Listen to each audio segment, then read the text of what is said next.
지난 시간에 이제 그러니까 4장도 그렇고 5장도 그렇고 우리가 무엇을 알고 있는데 알고 있는 게 머릿속에, 뇌 속에 어떻게 저장이 돼 있는 거냐. 이제 이런 문제를 다루는 거예요. 그지?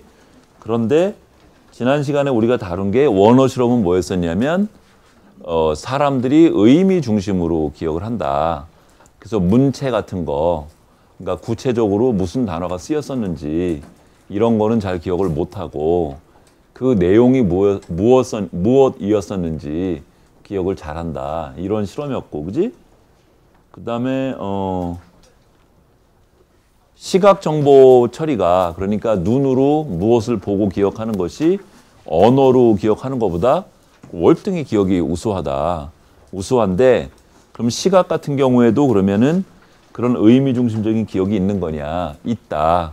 그런 얘기를 했고, 그래서 여기 맨들러 선생님 실험은 장면을 이렇게 전체 강의 내용을 바꾸는 어떤 장면이 변한 경우에는 이전에 보지 않은 거라고, 새로 나온 거라고 금방 알아내는데, 큰 내용하고 관계없는 일부가 바뀐 경우에는 사람들이 잘 모르더라. 마치 언어 문장에서 뜻은 같은데 다른 단어로 대체된 경우에 잘 못 찾아내는 것처럼 그림도 의미 중심으로 기억을 하더라. 그런 이야기를 했었고, 그 다음에 앤더슨 여기 저자 선생님이 실험한 것도 보면 내용이 바뀐 거는 금방 알고 틀렸다고 그러는데, 어떤 어법이 조금 달라진 거는 잘 못 찾아내더라. 특히 바로 공부하고 나서 바로는 어법에 대한 것도 기억을 잘하고 또 의미에 대한 것도 기억을 잘하는데, 시간이 얼마 지난 다음에 물어보면 틀림없이 어법에 대한 거는 거의 기억을 잘 못하고 의미만 남아있더라. 그지? 그런 실험을 했었고, 그 다음에 그래서 이제 그러면 사람들이 지금까지 그 의미 중심적으로 기억을 한다고 하는 것을 우리가 응용을 해보면, 우리가 무엇을 암기를 할 때에 A와 B를 그냥 암기를 한다고 그럴 때 A, B를 그냥 무작정 반복하지 말고 뭔가 A, B가 내용이 되도록 의미 중심을 뭔가 엮어주면 나중에 기억이 월등히 우수하다. 그런 이야기까지 했어. 그지? 맞지? 솔비 맞지? 그 다음에 이제 그러면 의미를 머릿속에 이제 가진다고 그랬는데, 그 의미가 머릿속에 그러면 어떤 형태로 남아있는 걸까? 여기 책에서는 명제 중심으로 남아있는다는 거걸랑, 비둘기라고 하는 단어가 의미가 있어 없어? 비둘기? 의미가 있지. 그지? 의미가 있으니까 우리가 알지. 책상이라고 하는 단어? 의미가 있지. 그런 거 하고, 선생님이 강의를 한다 라고 하는 문장에 이것도 의미가 있잖아. 선생님이 강의를 하신다도 의미가 있고, 비둘기라고 하는 단어도 의미가 있지. 근데 비둘기라고 하는 단어의 의미하고 선생님이 강의를 하신다의 문장의 의미하고 차이가 뭐지?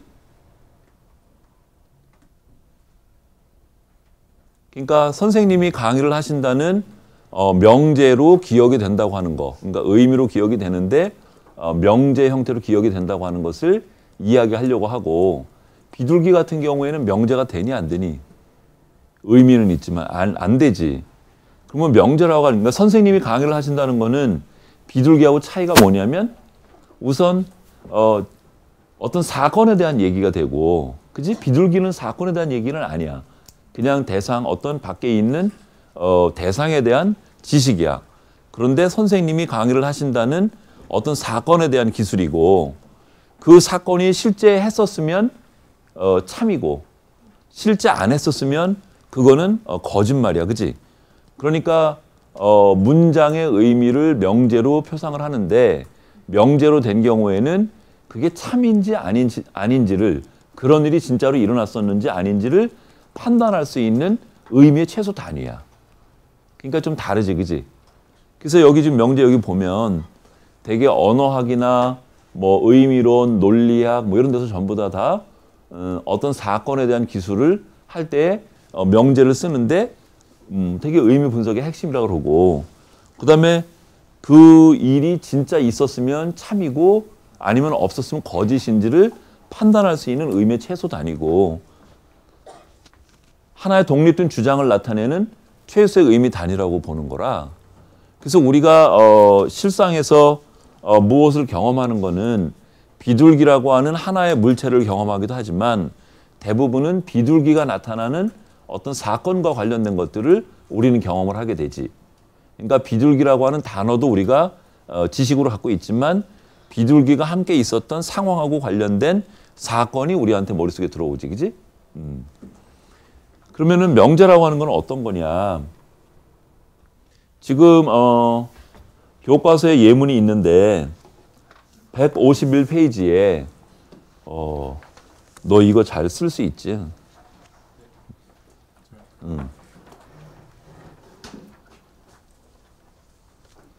요거 써볼래? 치열한 전쟁 중에.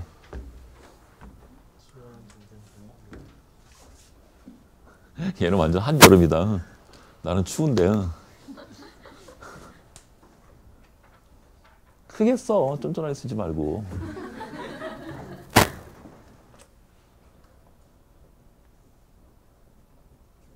아직도 작다, 그지?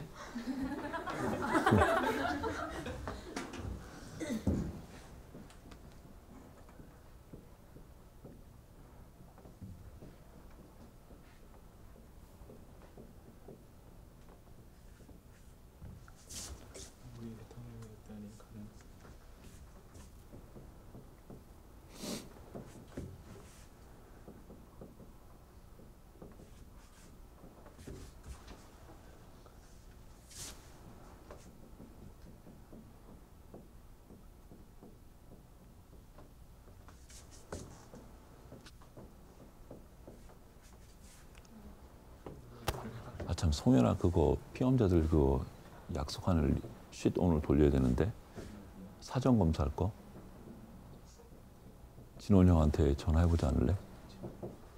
오늘 해야지. 수요일 날이나 목요일 날부터 할 거잖아. 오늘 약속을 해야지. 아, 잘했어? 네. 이름이 누구였더라? 저희 김윤중이요. 아, 윤중이구나. 그래, 학점 하나 조금 더 올려줄게. 아, 그렇구나. 여기에 치열한 전쟁 중에 미국의 대통령이었던 링컨은 노예들을 해방시켰다. 여기 의미를 나눠보면, 그러니까 조금 전에 명제를 얘기를 할 때 어떤 사건 중심의 의미의 최소 단위라고 그랬지. 그러면 여기를 만일에 명제 기준으로 의미를 나눠보면 무슨 명제가 있니? 이 한 문장에는 전쟁이 치열했다. 그지? 그것도 하나의 사건이지, 그지? 그 다음에 하나 있고 그렇게. 두 번째는 뭐가 있니? 링컨은 미국의 대통령이었다. 세 번째는 링컨은 노예들을 해방시켰다. 이렇게 세 가지가 있지, 그지? 그지? 그러니까 전쟁은 치열했다. 그 다음에 링컨은 미국의 대통령이었다. 링컨은 노예들을 해방시켰다. 그러니까 참과 거짓을 판단할 수 있는 의미가 세 종류가 더 있어. 또 있니? 다른 의미 또 있니? 여기에 이 문장에 여기 지금 세 개 외에 네 번째 게 뭐가 또 있니?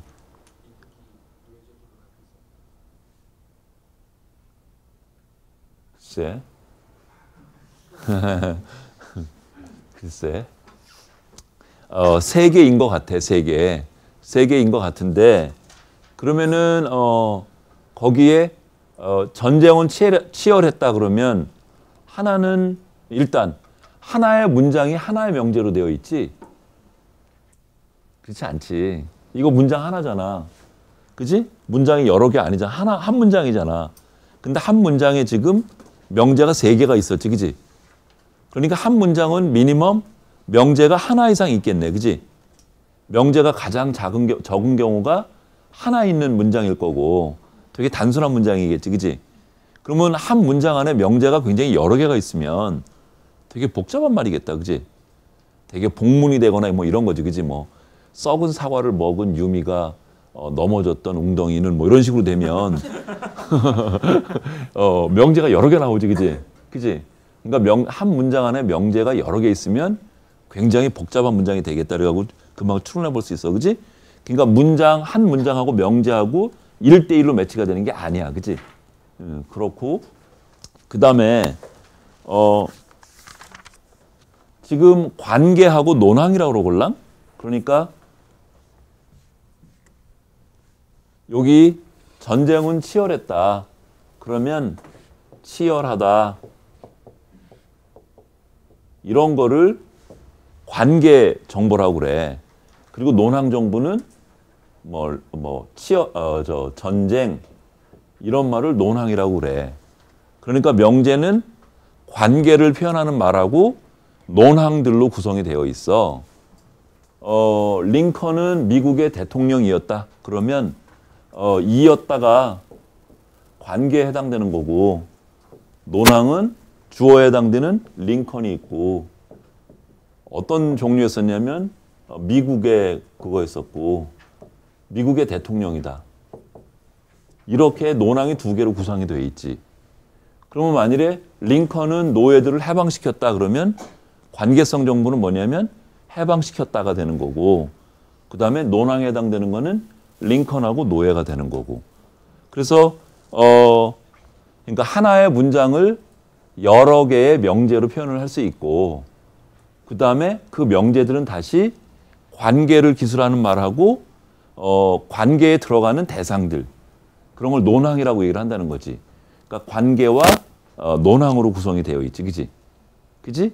그러면은 머릿속에 그러니까 이런 문장을 우리가 읽고서 기억을 했다고 할 때 여기 책의 내용에 의하면 세 개의 명제 형태로 머릿속에 저장이 되고 그 명제는 관계와 논항 정보로 표현이 된다는 게 주장이야. 그럼 그런 게 실제로 이제 사람 머릿속에서 그런 일이 진짜로 일어나냐. 153페이지에 교과서 153페이지에 중간쯤에 보면 브랜스포드와 프랭크스는 실험을 통해 이렇게 나오잖아. 그지? 거기에 예문이 솔비가 한번 읽어볼까? 개미들은 식탁 위에 거기에. 개미들은 식탁 위에 있는 달콤한 젤리를 먹었다.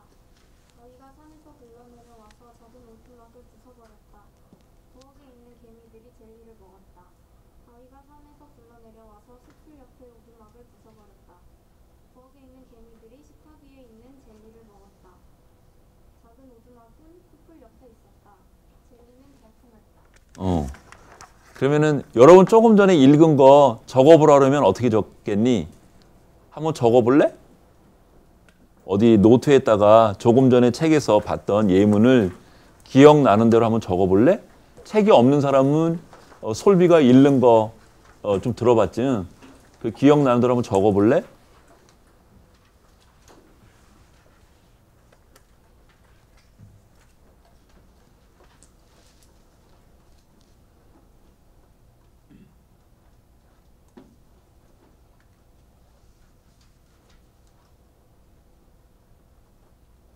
다 했니? 혜지 왔니? 박혜지? 박혜지 어딨니? 뭐뭐 적었니? 미처 못 적었구나. 다 적었어? 아니, 못 적었어? 미안해. 그러면은 누가 해볼까? 안재양 왔니? 재양이 뭐뭐 적었니? 젤리는 달콤했다. 작은 오두막은 숯불 옆에 있었다. 바위가 산에서 굴러내려와 숯불 옆에 있는 크게 읽어. 크게 읽어. 젤리는 달콤했다. 작은 오두막은 숯불 옆에 있었다. 벌레는 식탁 위에 있는 달콤한 젤리를 먹었다. 바위가 산에서 굴러내려와 작은 오두막을 부쉈다. 그러니까 지금 재양이었지. 재양이는 약간 좀 특이하게 한 것 같아. 여기에 지금 조금 전에 읽었던 내용을 보면 내용으로 보면 두 가지 내용이 섞여 있어. 그지?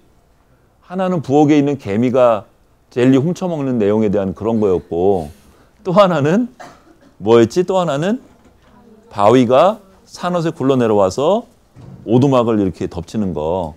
그런 두 종류의 내용이 섞여 있어. 그럼 되게 이제 읽은 거를 기억해 보라 그러면 주제별로 적을 것 같은데 재앙이랑 막 섞어서 적었어, 그지? 그래서 약간 특이한. 역시 우리 심리학과 학생들은 특이한 것 같아. 그래서 지금 제가 기억해낸 것도 보면 대부분이 명제 중심으로 적었어. 그 실험을 그 브랜스포드 선생님이 이제 했는데 154페이지 교과서 가볼래? 154페이지 교과서를 가보면 1, 2, 3 그 예문이 있어요. 그래서 1번 문장은 실제로 나왔던 문장이야. 그러니까 부엌에 있는 개미들이 젤리를 먹었다. 2번 문장은 실제로 나오지는 않았는데 아까 나왔던 문장은 의미가 같은 문장이야. 개미들은 달콤한 젤리를 먹었다. 근데 이런 문장은 실제로 없었어. 내용은 있었지만. 그 다음에 세 번째 문장은 의미도 전혀 관계가 없고 나오지도 않았던 거야. 그래서 문제는 2번 문장에 대해서 사람들이 어떤 반응을 보이냐야. 물어보면 2번 문장이 있었다라고 사람들이 판단을 한다는 거야. 그러니까 그 얘기는 뭐냐면 의미 중심적으로 기억을 하고 있다고 하는 것을 예시를 하고 있고, 또 하나는 명제 중심의, 그러니까 의미의 기본 단위인 명제 중심의 표상을 하고 있다. 기억을 하고 있다. 그런 거를 보여주는 실험이야. 지금 여기에 이제 나와 있는 거는 킨츠라고 하는 그러니까 교과서에 여기 몇 페이지에 있냐면 152페이지 가보면 152페이지에 노예들은 링컨에 의해 해방되었다. 그 가운데 문장 하나 있지, 그지? 그 밑에 줄여보면 KINTSCH 킨츠라고 하는 선생님 이름이 나오잖아. 74년에 요런 이론을 그 킨츠 선생님이 제안을 하셨걸랑. 킨츠라고 하는 선생님은 콜로라도 주립대학, 그러니까 콜로라도 주립대학이 덴버에도 있고 볼더에도 있고 몇 군데 있어. 콜로라도 주의 큰 도시의 주립대학들이 있잖아, 그지? 그 중에 메인 캠퍼스가 볼더, BOULDER, 볼더라고 하는 도시에 있는 콜로라도 주립대학이 메이저 주립대학인데, 콜로라도 주립대학 중에 거기 심리학과 교수님이셔. 근데 이 킨츠 선생님은 그러니까 덩익을 읽기라고 그래. 그러니까 우리가 언어를 읽을 때에 이해할 때에 문장 하나를 이해하는 수준도 있고 문장이 여러 개가 모여서 하나의 패러그래프를 읽는 그런 과정도 있는데, 패러그래프를 사람들이 어떻게 이해하는지 그런 거를 최초로 이렇게 모델화 하시고 이론하신 분이야. 킨츠라고 하는 그 선생님이. 그래서 굉장히 위대한 분이야. 저분은 공부하고 스키밖에 안 타신데, 그 볼더가 뒤에가 럭키 산맥이라고 그러걸랑 그 도시가. 그래서 저 선생님은 주중에는 연구실에 처박혀가지고 공부밖에 안 하시고 주말이면 스키밖에 안 타신대. 그래서 이 선생님이 얼마나 위대하시냐면, 그러니까 어떤 학회 같은 걸 열면 그 학회를 선생님한테 헌정하고 그래. 월터 킨츠한테. 그런 정도로 하여튼간 영향력이 있는 교수님이야. 여러분도 거기 유학하면 좋겠다. 거기 잘 안 받아주더라. 거기도 아마 랭킹이 아마 한 15위권 정도 될 거야 아마. 근데 하여튼 되게 깐깐하게 구는데 퀸츠 선생님이 하여튼 이런 최초로 이런 걸 만들었어. 그럼 명제가, 이분은 컴퓨터 가지고 많이 시뮬레이션 연구를 많이 하셨걸랑. 그러니까 사람한테도 실험을 했지만 명제로 표상되는 의미 단위에 관련된 어떤 사람의 모델을 컴퓨터 가지고 프로그램을 짜서 사람처럼 행동하는 그런 프로그램을 많이 개발하시고 그랬어. 그러다 보니까 명제계를 컴퓨터 프로그램으로 나타날 수 있는 어떤 체계적인 뭐를 만들어야만 했었어. 그래서 그분은 명제라고 하는 걸 이렇게 표현을 하자고 얘기를 했어. 그래서 여기에 요 동그란 거 이게 하나가 명제를 나타내고 있는 거야. 그래서 이 명제는 관계성, 행위자, 목적어, 시간 이렇게 구성이 된다. 이렇게 표현이 된 거야. 그래서 아까 노예를 해방시켰다 같은 경우면 관계가 뭐였지? 해방시켰다고. 그 다음에 목적어에 해당되는 건 뭐지? 노예를, 그지? 행위자는 누구였지? 링컨. 그러면 여기에 시간 정보는 있었어, 없었어? 없었지. 없었지만 지금 링컨 해방시켰다. 노예를 이렇게 표현이 되는 거지. 그래서 빈 동그라미는 노예를 해방시켰다고 하는 명제를 나타내고 있는 단위고 그 명제는 하나, 둘, 세 개로 구성이 돼 있다. 이렇게 표시를 한 거야. 그러면은 아까 지금 우리 여기 학생이 이거 썼던 거 여기에 전쟁은 치열했다. 이거를 이런 식으로 표현을 하면 어떻게 되겠니? 어떻게 되겠니? 여기에 명제가 세 개가 있었잖아. 그지? 전쟁은 치열했다. 링컨은 미국의 대통령이었다.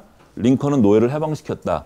노예를 해방시켰다는 조금 전에 해봤고 그러면 전쟁은 치열했다를 나타내면 저런 식으로 나타내면 어떻게 되겠니? 일단 가운데 명제가 있어야 되고 그 다음에 행위자에 해당되는 게 뭐지? 전쟁은 이렇게 되는 거지. 그러니까 여기 전쟁 이렇게 있는 거고 그 다음에 관계에 해당되는 게 치열했다 이렇게 되는 거지. 그지? 이거 보니까 그 명제마다 논항 구조가 다 다르네. 지금 링컨은 노예를 해방시켰다 같은 경우에는 논항이 몇 개가 있었지? 행위자하고 목적어하고 두 개가 있었고 관계 정보는 해방시켰다가 있었고 그지? 근데 전쟁은 치열했다라고 하는 명제는 지금 논항이 몇 개 있고 관계가 몇 개 있지? 논항은 하나 있고 그 다음에 관계가 하나 있네. 그지? 근데 논항은 그렇게 차이가 나는데 어떤 거 하나는 늘 같네. 관계 정보. 그러니까 명제에 관계를 나타내는 정보는 반드시 있어야 되네. 반드시 있어야 되고 논항은 하나 이상만 있으면 되네. 그지? 그렇게 얘기를 할 수 있지. 그지? 그러면은 링컨은 노예를 해방시켰다 명제하고 그 다음에 전쟁은 치열했다 하고 세 번째 명제가 뭐였지? 링컨은 미국의 대통령이었다. 그러면 쟤는 명제가 어떻게 될까? 이게 동그라미 이렇게 있고 이었다 이렇게 여기 관계성 정보가 있고 그지? 그 다음에 대통령이 여기 있고 그지? 그 다음에 링컨이 있고 이렇게 있겠지. 그지? 그러니까 여기 링컨 여기 대통령 여기 이었다 이렇게 되겠네. 그지? 그러면은 또 문제가 또 생겼어. 그러면은 지금 한 문장 안에 우리가 머릿속에 기억할 때는 한 문장, 이 다 세 개 명제가 한 문장 안에 있었다고 하는 것을 있었던 거잖아. 그렇게 기억을 해야 되잖아. 그러니까 명제가 세 개가 물론 각각 존재도 하지만 세 개의 명제가 지금 한 문장 안에 있으니까 연결이 돼야 될 거잖아. 그지? 연결을 어떻게 시킬까? 그래서 교과서를 봤더니 여기에도 나와 있겠다. 이런 식으로 한다는 거지. 지금 이 명제는 뭘까? 전쟁은 치열했다고. 그 다음에 요 명제는 뭘까? 링컨은 노예들을 해방시켰다. 근데 보니까 명제 세 개끼리 연결이 되는 어떤 개념들이 있네. 그지? 그러니까 요 명제하고 요 명제는 전쟁이라고 하는 것으로 연결이 되고 요 명제와 요 명제는 링컨이 연계가 되네.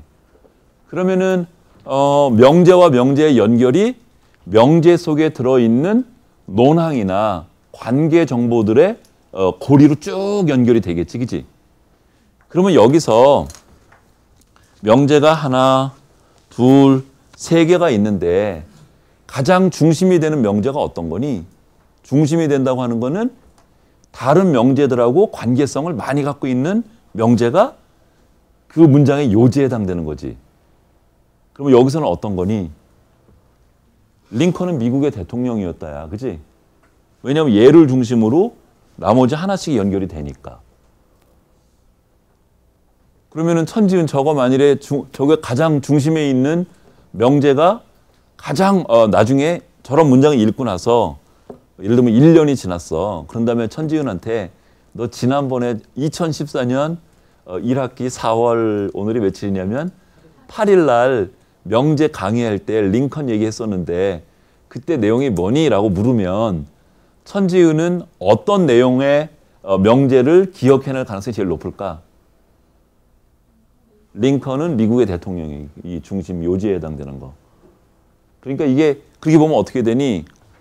맨 처음에 우리가 이런 문장을 보면 단어의 어법 같은 것들은 조금 남아있다가 바로 없어지고 문장의 의미만 남아있고 그럼 문장의 의미가 명제로 표상이 되니까 세 개의 명제에 대한 지식이 일단 먼저 남을 거고 얼마 시간이 지나면 그 다음에 더 오랜 시간이 지나게 되면 명제도 없어질 수 있는데 그 중에서 핵심이 되는 것은 더 오래 남아있고 요지에 해당되는 거 주변 것들은 다 떨어져 나간다.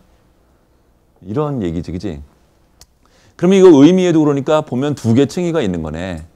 약간 가지에 해당되는 명제하고 중심에 서 있는 명제하고 구분이 되네, 그지? 그러니까 중심에 서 있는 명제가 되게 요지가 되는 그런 명제고, 그지? 근데 또 이런 것도 있는 것 같아. 아들이 이제 대학교 2학년인데 어느 날 걔가 고등학교 때 나한테 미분 방정식을 가져왔어. 아빠 이거 좀 풀어주세요. 아빠 뭐 맨날 고등학교 다닐 때 뭐 수학 잘했다며 뭐 이거 좀 풀어줘봐 뭐 이런 거야. 정석 뭐 이런 거 가지고 그래서 그까짓 거야 껌이지. 딱 갖고 왔는데 이거 답 0 아니면 1이지. 내가 딱 얘기를 하니까 아빠 어떻게 알았어? 막 다 알아. 근데 막상 풀려고 했더니 못 풀겠어. 그러니까 미분 방정식에 대한 내용, 의미 정보는 지금 머릿속에 사라졌어. 하도 오래됐으니까. 그런데 이런 문제는 화끈하게 풀려. 0 아니면 1이야. 는 알아. 그러니까 뭔가 요지보다도 더 위에 있는 어떤 정보가 있는 것 같지, 그지? 그게 아마 이모션이나 어떤 느낌이나 자기의 인생관이나 뭐 이런 것 같아. 그러니까 이런 글을 읽으면서 요지에 해당되는 걸 뽑았고 그 요지에 해당된 것을 나의 어떤 인생관이나 가치관이나 이런 거하고 연결이 되기도 하고 그 당시에 내가 느꼈던 이모션 같은 거하고도 연결이 또 되는 거지. 그러니까 지금 여기는 의미에 대한 지식만 얘기하고 있는데 여러분은 감정적인 지식도 갖고 있잖아. 여러분의 가치관이나 이런 거에 대한 지식도 갖고 있잖아. 걔들하고 또 얘가 연결이 된다는 거지. 그치? 그러니까 여기에 꼭지에 그거는 심플해 라고 이렇게 붙어 있는 거지. 그러니까 이모션 쪽하고 연결되는 고리가 되는 거지. 그치? 그러니까 머릿속에 있는 지식이 그런 식으로 저런 망식으로 쭉 이렇게 돼 있는 거야. 그치? 그래서 일부가 이렇게 날아갈 수 있어. 얘가. 일부가 날아갈 수 있고 그렇지만 얘는 남아있을 수 있고 이런 거지. 그치? 그러면 오늘 여러분이 치열한 전쟁 중에 미국의 대통령이었던 링컨은 노예들을 해방시켰다라고 하는 문장을 여러 번 들었어. 그럼 얘는 어딘가 메모리에 저장이 될 텐데 그 메모리는 무슨 메모리에 저장돼 있다고 그러지? 처음에는 단기 기억에 있다가 여러분은 장기 기억으로 갔을 거고 장기 기억이 여러 개가 있걸랑? 그중에 의미 기억하고 일화 기억으로 나눠지걸랑? 그러니까 일화 기억은 어느 때에 어디에서 벌어졌는지에 관한 기억이야. 반면에 의미 기억은 링컨이 미국의 대통령이었어. 꼭 뭐 어느 시간이나 장소가 정해져 있지 않아. 그냥 일반적인 지식이야. 그럼 맨 처음에는 얘가 일화 기억으로 들어오지. 일화 기억이 들어오고 얘를 반복해서 여러 번 보게 되면 의미 기억으로 전이가 되지. 그런데 지금 이런 문장은 여기 오늘 수업 시간에 들었는데 그 이전에도 여러분은 링컨을 알고 있었고 노예를 해방시킨 사실도 알고 있었어. 그러면은 이게 어떻게 된 거니? 이미 여러분의 의미 기억에는 링컨도 있었고 노예를 해방시킨 것도 있었고 단어에 대한 문법도 있었지. 그런데 오늘 이 문장을 만나면 여러분이 알고 있었던 지식하고 지금 들어온 것하고 이렇게 연결을 시켜서 일화 기억에 넣고 있는 거지. 그지? 그지? 그러니까 우리가 새로운 사실을 배운다고 치더라도 이미 알고 있는, 이미 의미 기억에 저장되어 있는 거기에 지식하고 지금 들어온 것하고 연결 고리를 찾아서 고리가 찾아진 것을 일화 기억에 갖고 있는 거지. 그지?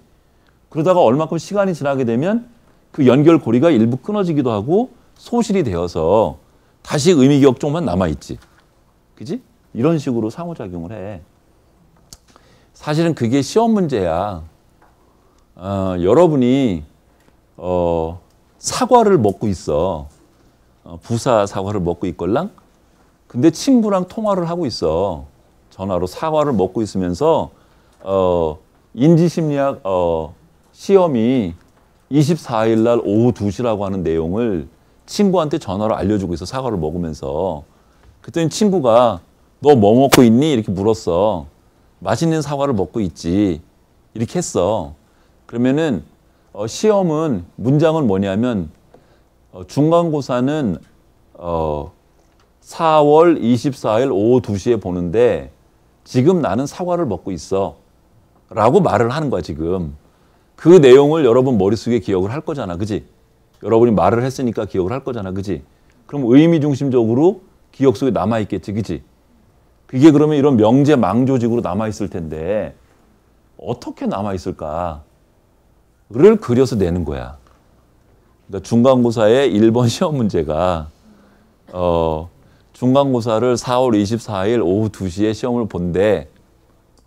보신다고 그랬고 나는 지금 사과를 먹고 있어. 라고 하는 문장을 지금 친구한테 전화로 얘기를 했어. 그럼 그게 여러분 뇌의 어딘가에 저장이 됐는데 일화 기억에 저장된 게 명제 형태로 될 거고 명제는 이런 노드들로 구성되는 걸로 될 거잖아. 그거를 그림으로 그리는 거야.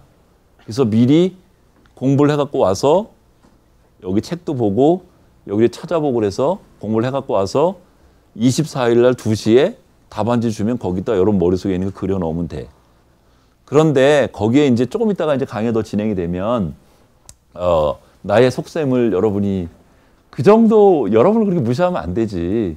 그 명제로 나눠서 이런 노드를 그리는 거야. 이거는 뭐 초등학생도 할 수 있는 거잖아. 그지? 감히 어떻게 고대생한테 그런 문제를 내겠어. 그런데 문제는 사장에 우리 심상 배웠어. 그지? 그러니까 여러분이 지금 사과를 먹고 있으면 사과의 심상이 지금 머릿속에 떠올라 있겠네? 지금 또 경험하고 있고 사과는 달고 시고 빨간색이고 또 손에 촉감도 있고 그지? 이런 건 심상 정보네? 아까 조금 전에 뭐라 그랬냐면 선생님이 어떤 내용을 기억을 한다고 할 때 의미 기억에 이미 알고 있는 내용과 현재 들어오고 있는 내용하고를 연결해서 일화 기억에 저장을 하고 있다 그랬잖아. 그치? 그러니까 링컨 이런 거 이미 알던 거 아니야. 미국도 이미 알던 거고.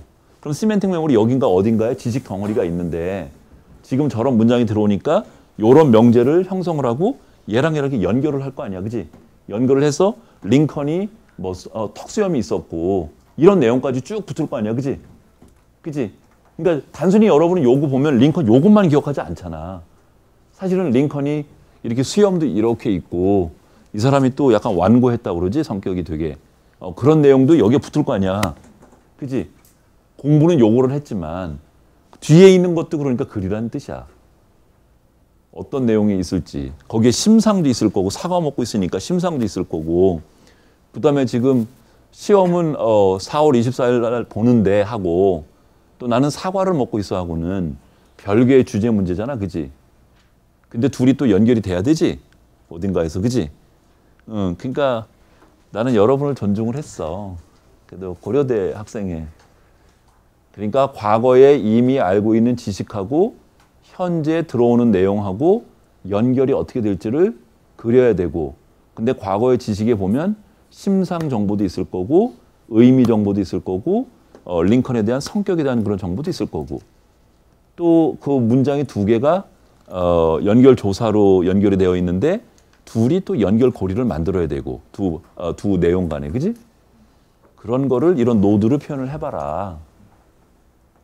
그러니까 문제가 뭔지를 내가 굉장히 애매모호하게 얘기를 했어. 그러니까 문제 자체도 define을 잘 해야 되고 거기에서 문제가 되는 게 뭔지를 잘 생각해내야 되겠지. 그치? 그리고 그 문제를 풀어야지 되겠지. 그치? 근데 내용은 전했어 할 텐가 나는. 그치? 이제 나도 다 잊어먹어서 몰라. 이제 문제 이제 너무 물어보지 마.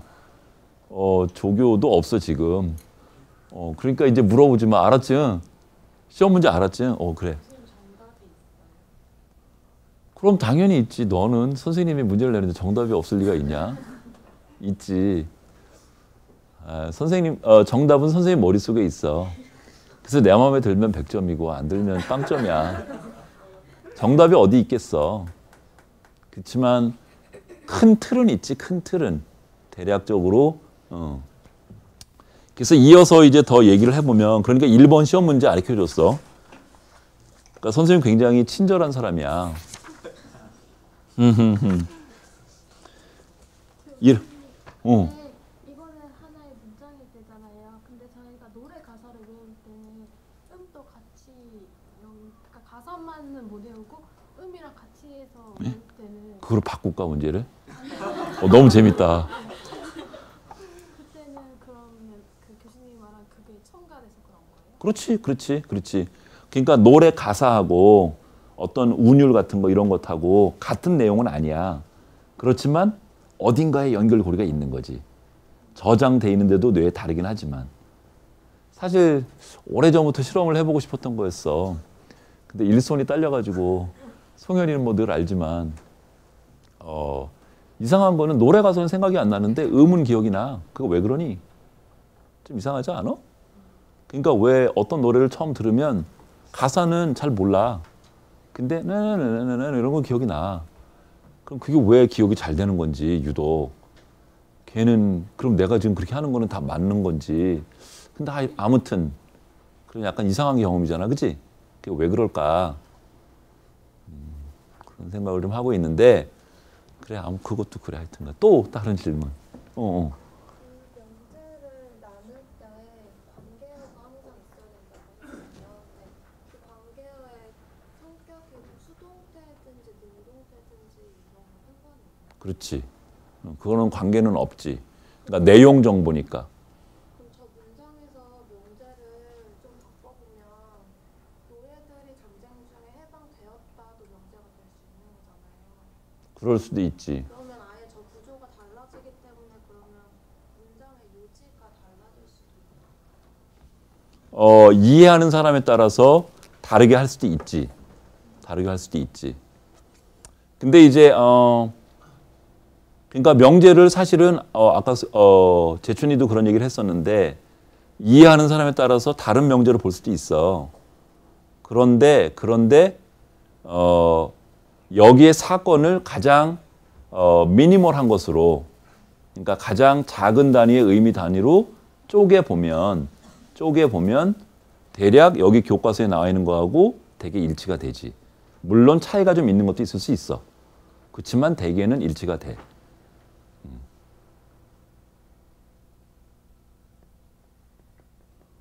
이럴지도 몰라. 그저께인가? 어저께가 월요일이었지? 아침에 출근하면서 딸아이가 여기 대학원을 다니는데 걔랑 오면서 이런 얘기를 했었어. 서양화하고 동양화하고 보면 굉장히 달라. 특히 민속화 이런 걸 보게 되면 예를 들어서 설악산을 누가 갔다 와서 그렸는데 어떤 바위만 이딴만하게 그려놓고 산봉우리 요만하게 해놨어. 그 민속화 이런 거 누가 그린 거 보면 옛날에 영남대 거기에 무슨 학회 같은 게 있어서 방문을 했다가 박물관에 좋은 작품들이 있다고 그래서 거기를 방문을 했었어. 그랬더니 학예사 선생님이 나오셔가지고 쭉 이렇게 구경을 시켜주면서 근데 거기 보니까 민화 이런 것들이 좋은 게 많더라고. 난 잘 모르겠는데. 근데 너무 이상해. 설악산 갔다 왔다 그랬는데 산은 크고 바위는 조그맣게 그려야 되잖아. 근데 바위는 이딴만하게 그려놓고 산 봉우리 이만하게 조그맣게 그려놓은 거야.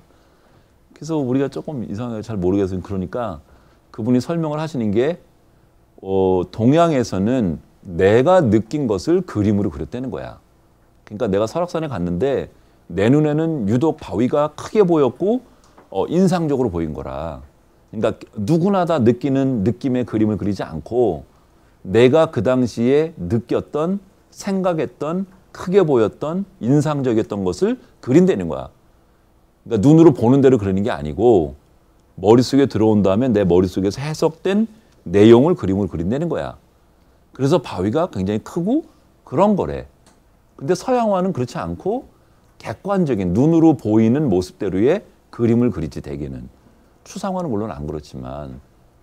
그래서 그런 눈으로 보면 동양화 쪽이 훨씬 더 수준이 높은 거래. 왜냐하면 있는 그대로 그리지 않고 작가가 작가가 해석하는 느낌의 것을 그린다는 거지. 예전부터 그렇게 했대. 그러니까 이런 문장을 볼 때도 내 머릿속에 들어있는 링컨이 노예를 해방시킨 게 나한테는 엄청나게 중요한 것처럼 느껴져. 그러면 일단 그 명제부터 뽑을 수도 있어. 그리고 나머지를 추릴 수도 있어. 마치 동양화 그림 그리는 것처럼. 그럴 수도 있어. 그렇지만 그럼에도 불구하고 객관적으로 그냥 보면 미니멀하게 저렇게 얘기하는 게 보통이고, 근데 내가 주관적으로 그렇게 할 수도 있다. 뭐 그런 얘기야. 또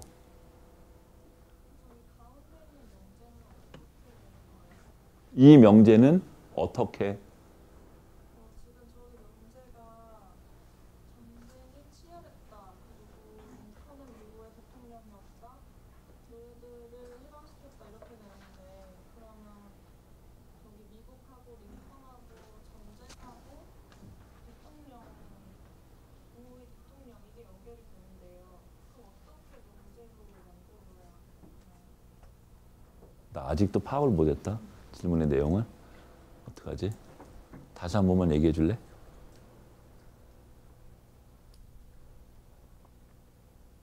조금 더 정리해서 또 질문해 줘. 그러니까 이 문장을 진위를 판단할 수 있는, 그러니까 거짓말인지 가짜인지를 판단할 수 있는 기준으로 최소 의미단을 나눠본 거야. 명제라고 하는 거는 명제를 뽑아낼 때에 어떤 문장을 거짓말인지 참인지를 판단 가능한 최소의 의미 단위로 끊어낸 거야. 그게 원칙이야. 명제를 뽑아내는 거예요. 그래서 보니까 3개가 나오더라 이거지. 답이 됐는지 모르겠다. 약간 좀 어리둥절하지. 약간 좀 그지 처음 들어가지고. 또 한번 가볼까? 근데 이거 원래 저 문장에서 보면 여기서 노예를 뽑아내라고 하는 사람들은 대부분 링컨은 노예를 해방시켰다를 뽑아낸 거잖아요. 그러면 아니 나는 동의 안 하는데. 나 여기 교과서 밀어붙여야지.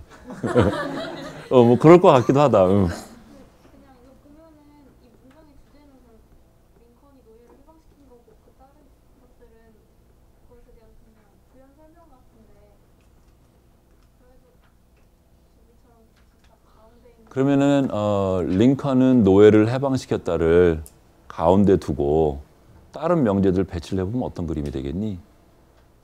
한번 그려볼까? 우리 그것도 할 수 있을 것 같은데?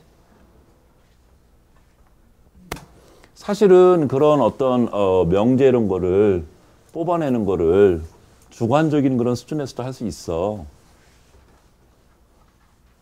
지금 우리 여기 보는 것처럼 이렇게 여러 의견들이 막 갈리네, 그지? 그러면 어떤 명제가 어떻게 있는지를 알아내려고 그러면 어떤 방법을 쓰면 되겠니? 10사람한테 명제를 뽑아보라 그러고 가장 공통적으로 나오는 것들을 뽑겠지, 그지? 그런 방법을 하겠지. 이거 한번 해볼까? 솔비야, 그러면 어떻게 되지? 링컨은 노예를 해방시켰다. 그래, 그러면은 여기 있고 링컨 있고 그 다음에 여기 노예 있고 아 그러네. 아이씨 다시 그리기 귀찮아. 여기 짧게 그리지 뭐. 해방시켰다. 다른 명제가 또 뭐 있니? 이거 뽑고 나면 전쟁이 치열했다.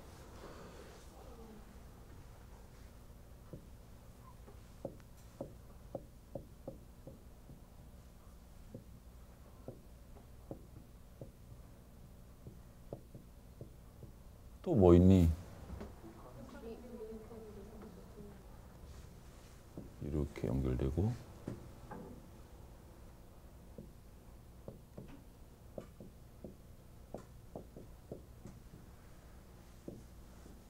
이었다 이렇게 되겠네. 근데 문제가 생겼네. 이 명제는 뚝 떨어져 버리네. 그러니까 얘는 링컨이라고 하는 매개체를 가지고 2개의 명제가 연결이 되는데 이 전쟁은 치열했다는 어떻게 연결시킬 방법이 없네. 그치? 이런 거로 봐도 첫 번째 방법이 옳은 거겠다. 그치? 어떻게 하면 되니? 근데 그리고 또 저렇게 하면 원래 틀에도 안 맞는 거 아닌가요? 어떤 거? 그러니까 링컨은 저 좌측으로 나오고 있는 거고 링컨은 장소나 때에 대한 정의인데 링컨의 장소 때? 그러니까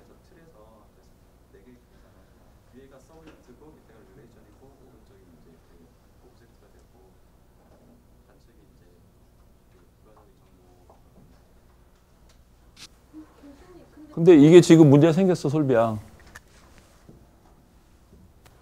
그러니까 이게 정답이 아닌가 봐.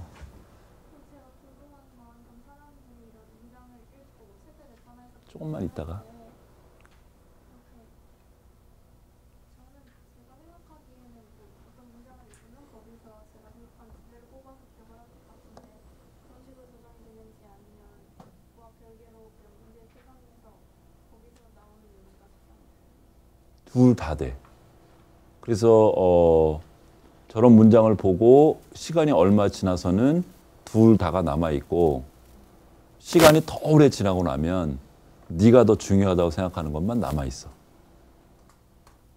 그러니까 지금 이게 저거하고 문제가 생긴 게 명제 뜻이 표현되는 순서가 있네. 그지? 그러니까 전쟁은 아까 뭐였었니? 그래. 그러니까 치열한 전쟁 중에 이게 제일 먼저 나왔어. 그러니까 명제를 제일 먼저 전쟁은 치열했다를 뽑아야 되고, 그러니까 순서 정보가 있네. 그래야지 저런 식의 연결고리가 생기네. 그러니까 그냥 전체 문장 뜻을 생각해서 명제를 뽑아보면 이런 식으로 연결이 안 되는 이런 문제가 생기네. 그지? 그지? 노예는 전쟁 중에 해방되었다라고 하면은 저 링컨 제가 가운데서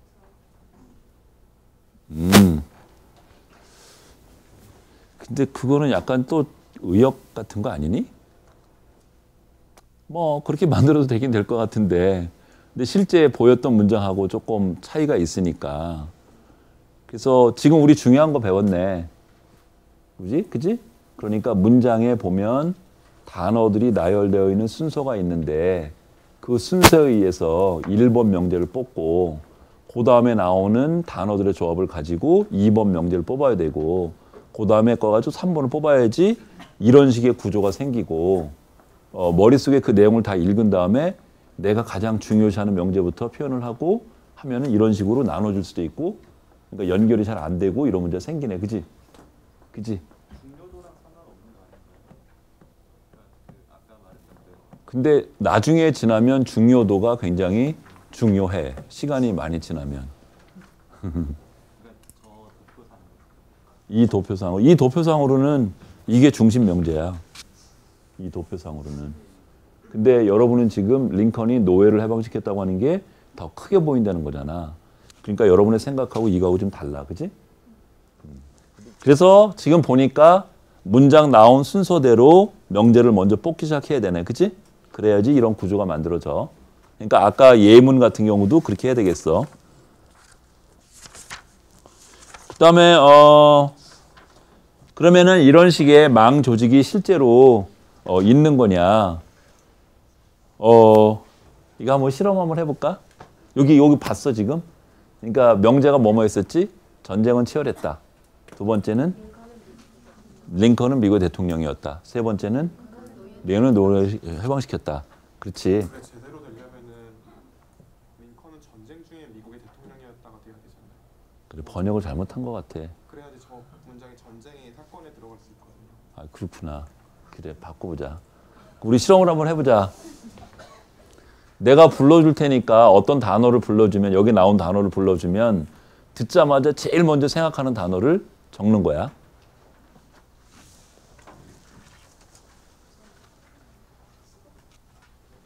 치열한,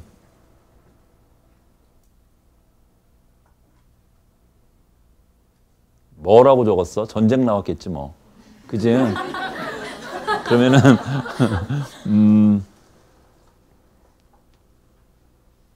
여기서는 구조가 잘 안 되나? 실험이.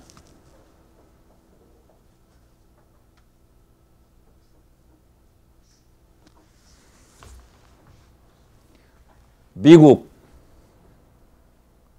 제일 먼저 생각나는 거 빨리 적어봐. 미국.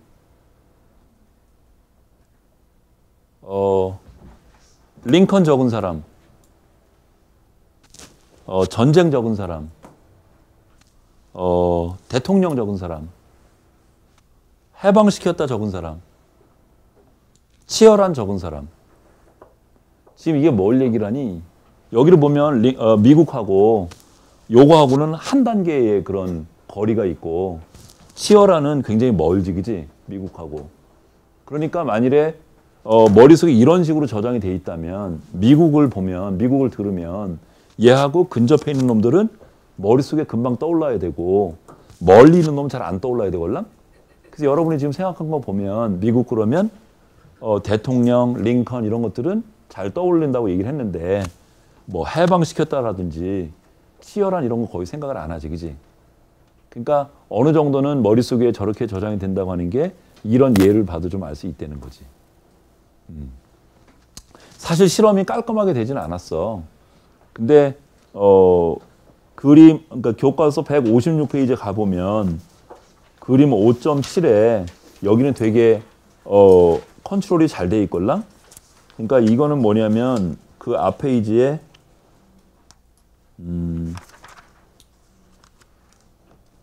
문장이 뭐냐면 거기 있다. 그러니까 156페이지에 첫 번째 줄에 보면 Children who are slow, 그러니까 느린 놈이, 게으른 놈이 eat a bread that is cold, 차가운 빵을 먹는다 이런 말이걸랑?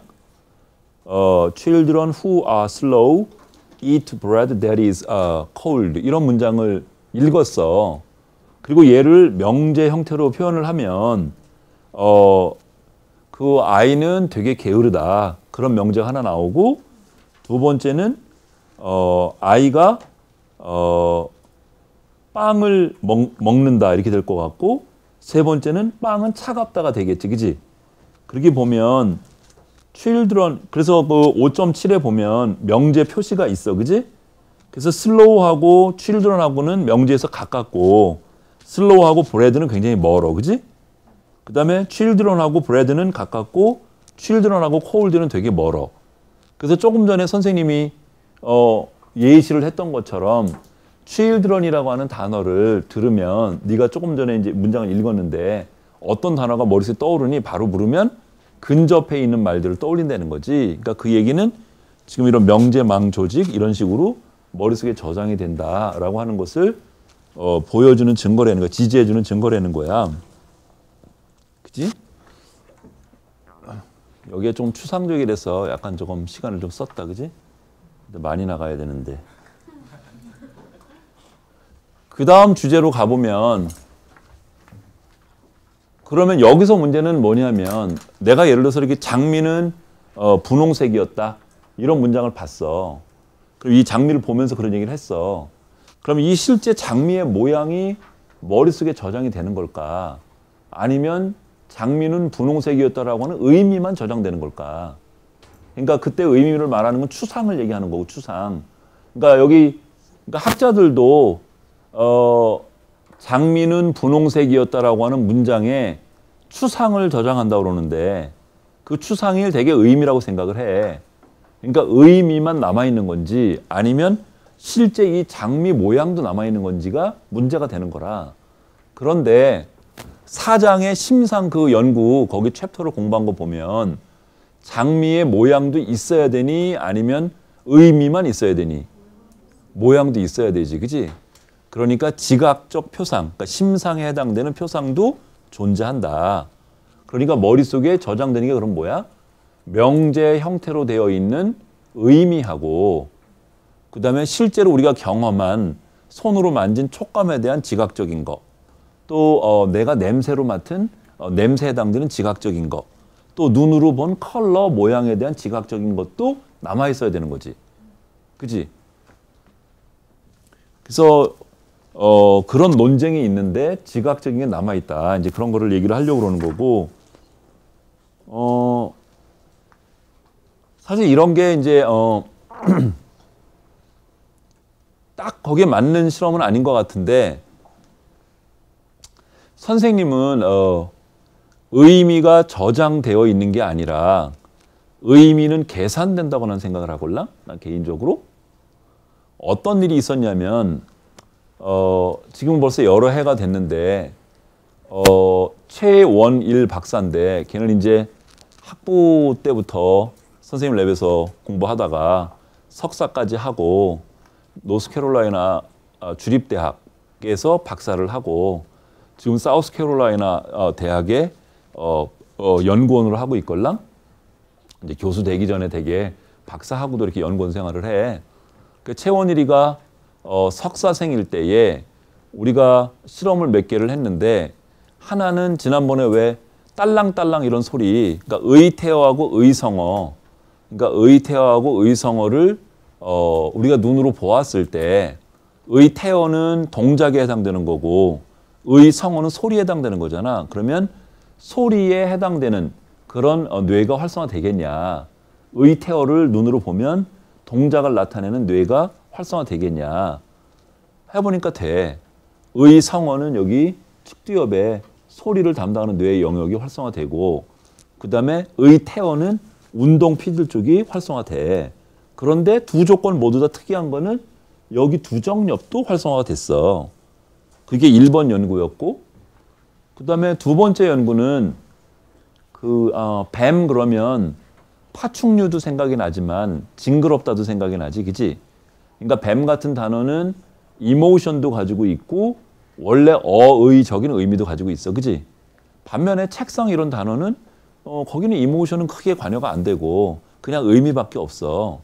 그래서 그런 감정적인 정보를 많이 가지고 있는 단어를 볼 때 하고 감정 같은 게 뉴트럴하는 그런 워드를 볼 때 하고 또 차이가 나는 거냐 봤더니 측핵이라고 하는 데가 감정적인 워드를 볼 때 특별히 거기가 더 활성화가 돼. 그런데 그때도 보면 특이한 게 여기 두정엽이 활성화가 돼. 그래서 두 개 연구가 사실은 별개의 연구였는데 같은 시기에 이루어졌지? 그럼 여기 왜 두정엽이 여기가 왜 활성화됐을까? 그런 생각이 나는 거야. 그래서 선생님은 이제 그때 이제 생각을 한 게 그러니까 뱀이라든지 무슨 책상이라든지 의성어라든지 얘들이 의미 하나가 뇌에 이렇게 어딘가 로컬라이즈드 해가지고 저장되어 있는 게 아니라 그 단어를 구성하고 있는 여러 개의 그런 속성들. 그러니까 뱀 그러면은 이모셔널한 무섭다라고 하는 속성도 있고 독도 있고 길다라고 하는 속성도 있고 또 미끈미끈하다는 그런 것도 있고 뱀 맛있어. 어렸을 때 구워 먹어봤는데 맛있어. 그런 속성들이 저장이 되어 있고 뱀이라고 하는 말이 어떤 상황에서 제시가 되면 그 상황에 맞는 뱀의 속성들을 끄집어내가지고 여기 두정엽에서 해석을 하는 것 같아. 그러니까 책상이라고 하는 그런 의미가 하나로 저장이 되어 있는 게 아니라 책상은 판 위에도 있고 그 다음에 공부할 때 쓰는 거고 그 다음에 다리가 4개가 있고 이런 개개의 속성으로 저장이 되어 있다가 책상이 예를 들면 교탁으로 쓰이는 책상이면 속성들 중에 교탁에 적절한 속성만 끄집어내서 지금 필요한 의미를 만들어내는 것 같고 내 연구실에 있는 책상 그런 개념이면 거기에 맞는 그런 것 같아. 근데 그렇게 보면 책상이나 이런 것들 아까 이모셔널 워드나 이런 것들이 지각적인 속성이나 이런 것들을 그대로 갖고 있는 거지. 거기가 표상이 돼 있다는 거지. 그러니까 지금 여기 교과서에 있는 거하고 완전히 일치하지는 않지만 어느 정도는 관련성이 좀 있는 것 같아. 근데 159페이지에 또 교과서에 가보면 선생님이 얘기하는 거하고 비슷한 또 연구를 누가 벌써 했어. 사실 아까 조금 전에 내가 말했던 그 연구를 2004년 정도에 했던 것 같아. 2004년 그 무렵에 했는데 호주 시드니에 있는 University of New South Wales라고 하는 대학에서 국제인지과학회가 열렸었걸랑 거기 가서 그 연구를 발표를 했어. 근데 New South Wales라고 하는 대학교의 심리학과에 테프트, TAFT, 마컬스 테프트라고 하는 큰 학자가 있어. 거의 호주를 대표하는 학자 중에 한 명이야. 근데 그 학자하고 어떤 연구 주제가 나랑 맞닿는 게 많아가지고 테프트랑 그 사람이 그 학회를 오거나이저하는 전체 오거나이저였어. 책임자였어. 근데 이제 그 사람 바쁘겠지, 그지? 왔다 갔다 하고.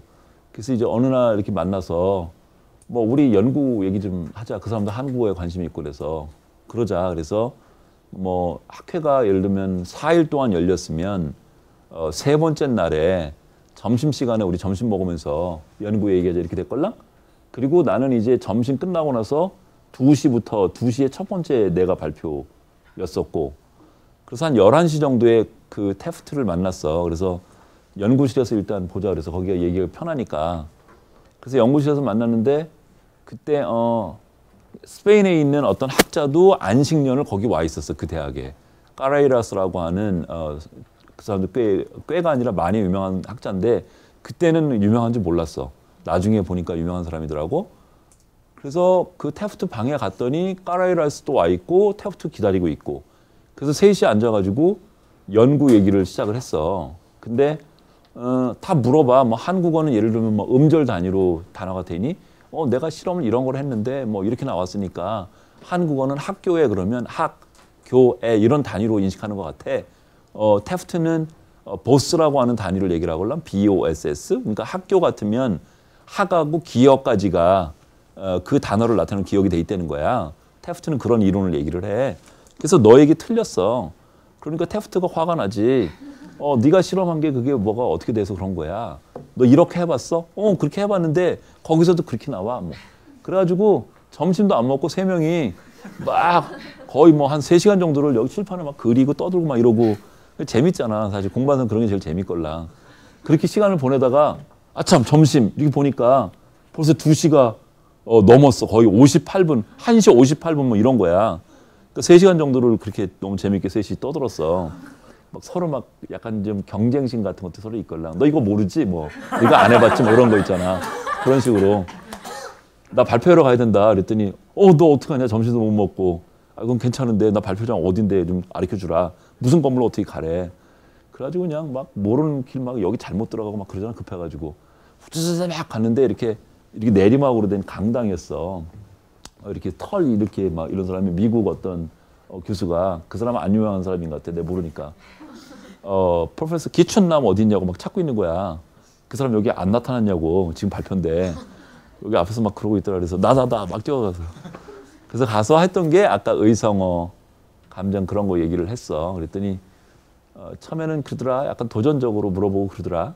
크리틱을 하는데 이렇게 몇 가지가 있어. 그 논문을 깨려고 얕잡아보고 막 공격하는 그런 쪽의 크리틱이 있고 또 하나는 이렇게 그 연구 요런 게 더 보충이 되면 좋겠다.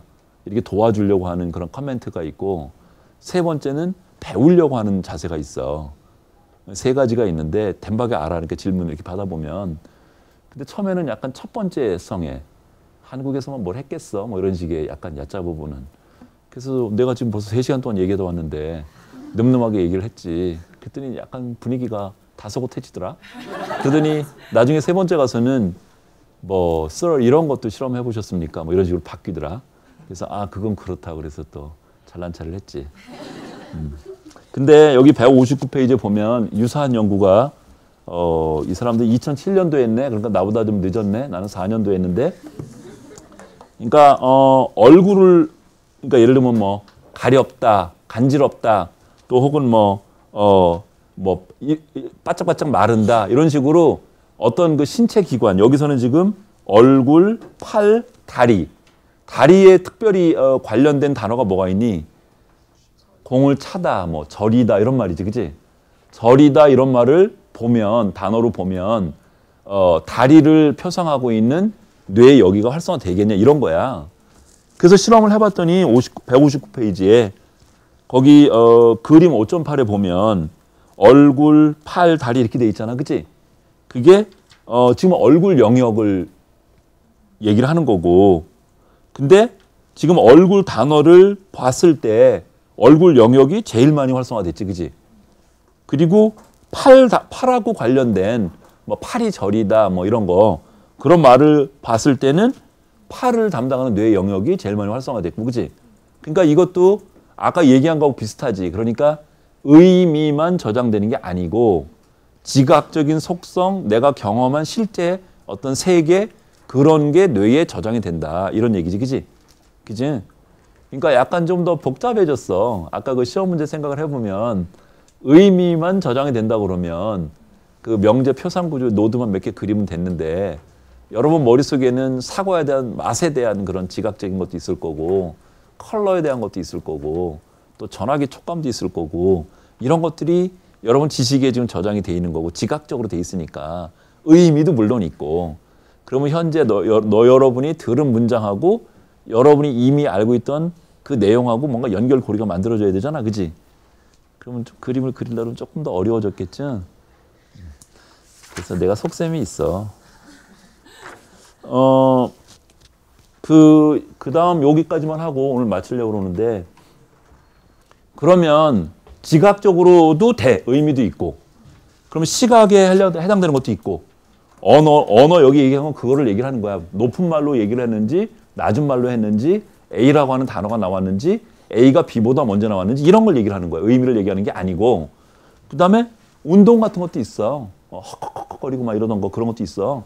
얘들이 그냥 각각 이렇게 감각별로 그냥 직접 연결이 되는 건지 아니면 가운데 의미라고 하는 게 이렇게 있어서 내가 예를 들면 눈으로 사과를 보았다 손 치면 눈으로 본 사과가 지각적인 게 의미로 추상적인 거로 바뀐 다음에 내가 먹었다 그러면 이쪽으로도 연결이 되는 건지 두 가지 입장이 있어. 근데 현재까지 우리가 공부한 거 보면 여러분은 여기를 지지를 하니 아니면 여기를 지지하니. 그러니까 예를 들면 빨간 사과를 먹었다 이런 문장을 보면 여기서는 지금 어떻게 돼야 되는 거니? 빨간은 시각적인 거고 먹었다는 운동이니까 이렇게 직접 연결이 돼야 되는 거고 여기는 지금 어떻게 돼야 되니? 여기로 오면 빨간 것도 해석돼서 의미가 여기 오고 또 먹었다도 해석돼서 온 다음에 여기서 다시 요렇게 연결을 해야 되는 거지. 아까 명제 표상하고 비슷하지, 그지? 그러면 여러분 같으면 저기에 왼쪽 거하고 오른쪽 게 있는데 어느 게 더 옳은 것 같니? 사실 교과서 그거를 보면 지금 오른쪽 거로 봐야 돼, 그지? 여태까지 보면. 근데 왼쪽을 주장하는 학자들도 있어. 왼쪽을 주장하는 학자들도. 근데 교과서에 여태까지 지금 우리가 공부한 거 보면 오른쪽이 더 맞지, 그지? 그지? 근데 저런 거는 실험을 해서 밝히기가 거의 불가능에 가까워. 이게 옳은지 저게 옳은지를 딱 갈라낼 수 있는 어떤 실험 아이디어를 끝내주는 걸 만들기가 엄청나게 어렵걸랑. 재혁이가 할 수 있을까?